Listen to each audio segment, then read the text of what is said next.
can you name your child any kanji whatsoever in Japan? The short answer is no. There are two sets of kanji characters you can choose from, namely Joyo Kanji Hyo containing 2,136 characters, as well as Jinmeiyo Kanji Hyo consisting of two lists containing 863 characters in total. Therefore, you can choose your baby's kanji name from a grand total of 2,999 kanji characters. But the question arises, can I name my child, say, Akuma, Devil, or Roba, Hag, as these characters are on those lists? The short answer is, depends. So what does it depend on? Here's the long answer. When a baby is born, you have to submit the baby's name to the city hall within 14 days of birth. Usually, the parents of the child reserve the right to name their child.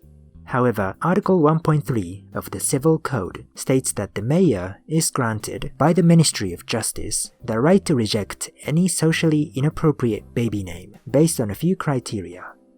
These criteria are: 1. The name is difficult to read, pronounce, understand, or use. 2.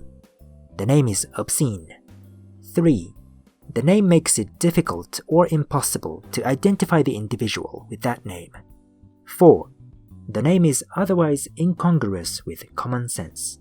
For example, the name of one of Elon Musk's 11 children, XAEA-XII, or however the this is supposed to be pronounced, would probably be rejected on the basis that it is impossible to read or pronounce for sane people with common sense who would never use their child's name as a means of trying to seem edgy.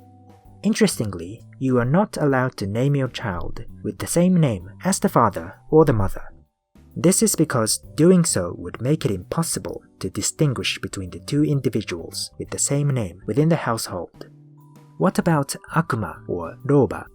The name Akuma in fact has a legal precedence of having been rejected, popularly known as the Akuma-chan case. In 1993, a couple in Tokyo attempted to name their son Akuma. The name was initially accepted at the city hall since both kanji characters were indeed listed among the Joyo kanji. Later, however, the Ministry of Justice ordered that the parents rename the child, to which the father responded by filing an appeal with the family court.